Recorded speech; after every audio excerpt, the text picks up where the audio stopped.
Hi, this is Shar with Law for Love, and thank you for joining me for today's Wednesday Wisdom. My mother had a total of 5 sisters. There were 6 girls, and out of the 6, my mother was the one who remained married until my dad passed away.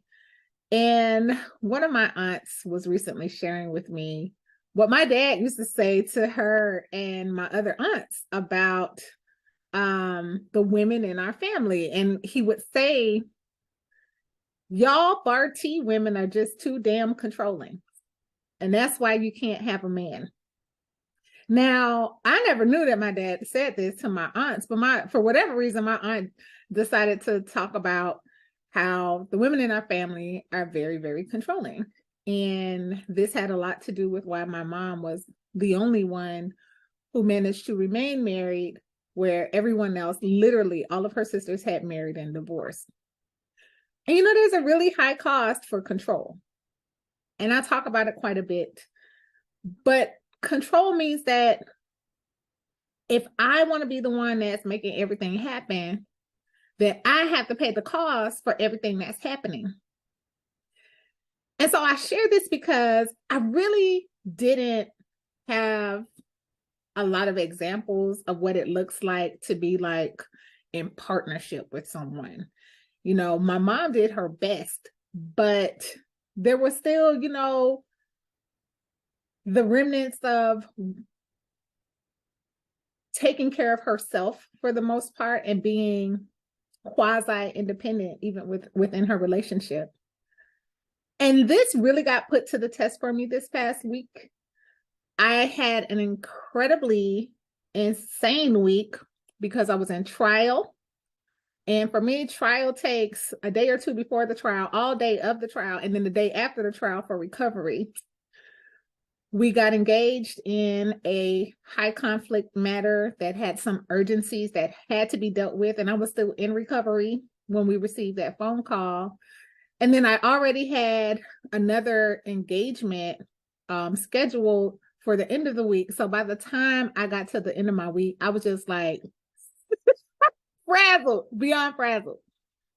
But what do we do? What do we do as modern wives and modern moms? We do what needs to be done, and we show up when we say we're going to show up, and we give what we have to give. Well, for me, it all came to a head during the weekend, where I felt off and I really didn't know why. And your mind starts looking for reasons, like, why do I feel off? So I was looking for a reason to come at my husband for something he did. I was going to manufacture some stuff like, you should have done this and you should have done that. But when I took some time to really evaluate my week, I had given everything I had to give.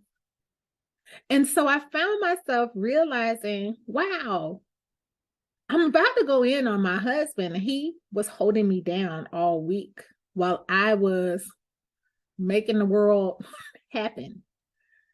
And I was left only to say to him, thank you for holding it down this past week.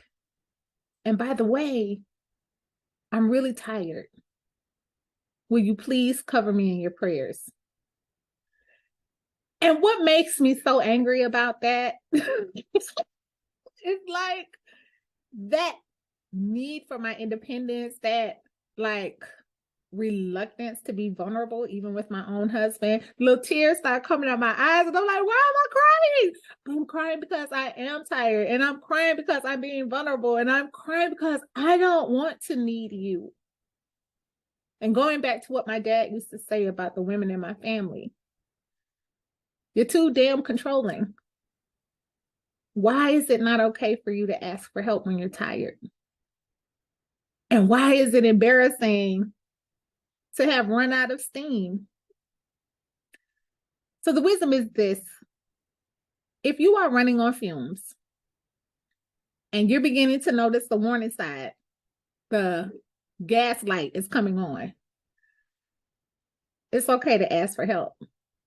And it's okay to admit that you need to be covered and ask someone else to lend you their strength. This is Shar with Law for Love, serving our families in wisdom, justice, and truth.